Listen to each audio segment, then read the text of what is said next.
Our junior nursing students have been working all semester across 2 different courses. The students have been working and researching about the healthcare risks that are associated with each culture, the disparities, and disparities mean barriers to care, barriers to education, barriers to having good outcomes. For us, it was the Nepal group, so we learned all cultures are going to be different.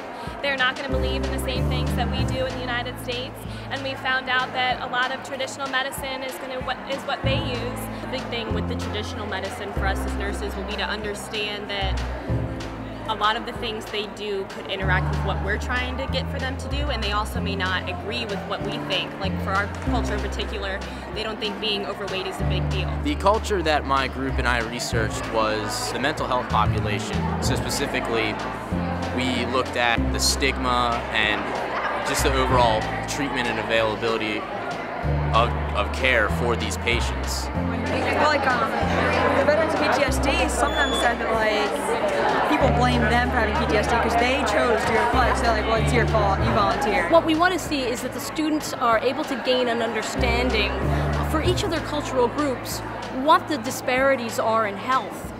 We recognize through research that there are many disparities for our patients, and so we want the students to recognize those disparities and be able to be instrumental in overcoming those disparities. Our students this semester interviewed 2 individuals from the Hispanic community, and when they were talking to them about what the disparities were, the students were very upset to find out that they felt that because they had very poor English skills, that they didn't like to go to the doctor in this country because they feel like healthcare practitioners look at them as being uneducated. Every culture has its own different ethnic health risk as long as health disparities, what they face when they come over here.